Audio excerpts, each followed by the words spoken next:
When you go through narcissistic abuse syndrome, you fall into a dimension of inferiority. And because of that, somehow everybody seems to feel entitled to give you a piece of advice. What you also realize is that being in such a position is really terrible. The advice is not helpful at all. It becomes a huge burden. You feel squashed and battered with it, constantly irritated by all these pieces of advice. And that makes you feel even worse, because all these seemingly lovely people are just trying to help. But what it actually builds is a bad experience of yourself. You're also looked at as if you are ungrateful, because people in general simply consider you someone who could use advice. You might look lost to them. And so it builds a negative image of you in their eyes as well. The only problem is, none of them understand your situation. None of them can help you. All they do is destroy your very weak sense of self, push you deeper into inertia or reactivity, tear apart the fragile threads of autonomy just starting to form in you, and strengthen your belief that you are broken in the eyes of the outside world. It weakens you so much. Whenever you feel even a little bit stronger, like you might finally get off the ground, another blow comes, this time in the form of advice. What to them seems like an innocent comment is, to you, a nuclear bomb. You hear advice about how you should behave, what would look better on you, how you should do this or that. Why don't you cut your hair this way? Why don't you go there, or do that? The reason they give you advice is usually not truly to help, even if they think it is. As I said in the previous video, the real reason is that giving advice makes them feel better. It makes them feel superior. Finally, there's someone worse off than them. Finally, they can be the ones advising, instead of always being advised. In the N-world, it's always inferiority and superiority. They also advise because they've been taught their whole lives that advice is good, by watching others, by being forced to accept it, by being programmed to see advice as help. An energy works through them like software. It's trigger and action, default setting. They see something outside the norm, and they react by trying to correct it. The norms themselves are the N-bus schedule, the structure of the N-matrix. And it must be guarded. Everyone must fit in. If you don't fit, people feel entitled to abuse you, mistreat you, and advise you from their high pedestal of shiny helpers. Some N-advisors actually think they are protecting you. They know that as long as you fit into the norms, you'll be spared a lot of abuse. This is often why parents bombard children with advice. They're afraid that if their kids are truly themselves, they'll be bullied by the world. The same is true for friends, and even for partners. It looks like protection, but in reality, the N energy is using them as channels. It tricks them. The outcome is always the same, your true self gets beaten down, stopped from growing, while a false self is shaped to fit into N society. When you don't look or act like everyone else, you get flagged as someone who must be shaped into N form. If you comply, you're tolerated, even patted on the back. If you resist, you're labeled ungrateful, selfish, crazy, an outcast, or even a narcissist yourself. The rules are simple: obey, and you're granted a good definition. Resist, and you're given a bad one. But if you stick to your H self, and protect yourself from N advisors by staying in your human bubble as much as possible, you start to build yourself from the inside out. You begin to live connected. And eventually, acceptance in N society also comes.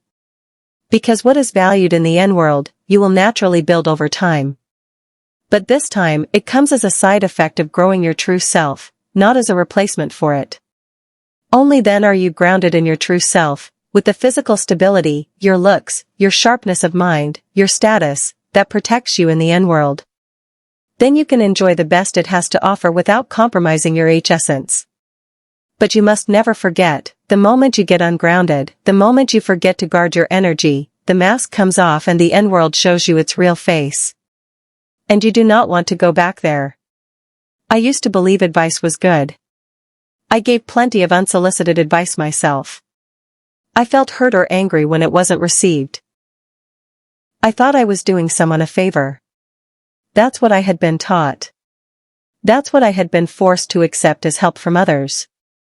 It wasn't until I fell into the dimension of inferiority myself, when everybody felt entitled to tell me what to do, how to look, what to choose, that I realized how damaging advice really is. It never helps. It only hurts. It keeps you from ever getting up off the ground. You feel like a piece of chewing gum flattened into the asphalt. And I still have to watch myself. Because this habit of giving advice is everywhere. The world tells us it's good. It's easy to slip back into it, to lie to yourself that you're helping, when in fact you're not. And the more you slip, the harder it becomes to see. Because everyone around you reinforces the same illusion. That's when true empathy is killed. That's when you're pushed into the empathy template, where empathy itself becomes abuse, disguised as kindness. This is how victims get trapped even deeper, surrounded by people who think they're helping, but who are really supporting the unadvisor and the abuse. This is where what I call false hurt appears. Those faces people make, as if they're wounded when you don't take their advice. It looks real, but it's not real. It's software. It's so hard not to get pulled into these end patterns. The whole world lures you in from every direction. And yes, I was once one of the unadvisors too. I understand their motives because I shared them. And I was also bombarded with advice all my life. We are all victims on some planes, abusers on others, and contributors to the unreality on yet others. Advice doesn't help. What helps is something else. What helps is noticing the tiniest wins in another person, genuinely. People do the best they can within the reality they are trapped in. When you're homeless, for example, a win might be finding a safe place to sleep. If someone notices that with kindness, it strengthens you, it nourishes you. But when they remind you of what you lack, even with the best intentions, they connect you to belittlement. Your wins stop feeling like wins. I often watch videos of homeless people. They do the best they can. They feel proud of their small victories. But when someone from an abundant reality comes along and reminds them of being homeless, even with good intentions, it crushes them. Homelessness is also a form of narcissistic abuse syndrome. It's living in the inferiority dimension. I was never physically homeless, but I felt homeless for most of my life. After the main blow of abuse, I remember sitting in parks at night just to avoid going back to my own flat, because the abuse there was certain, while outside it was only possible. I can fully understand how people choose homelessness. It's not really a choice, it's an escape from abuse at home, at work, in so-called friendships. When I was at my worst, my greatest achievement was simply getting out of bed. But the world saw me as lazy.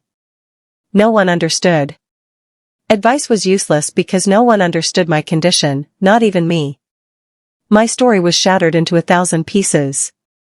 When I tried to explain myself, it sounded like lies. And eventually, yes, I did start lying, because lies were easier to believe than the truth of my broken reality.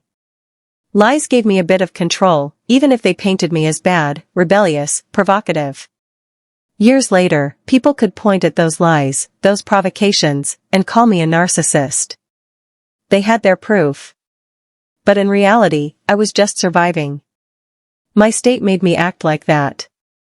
The only thing that ever truly helped was when someone noticed good in me, something tiny, something genuine, without superiority, without judgment.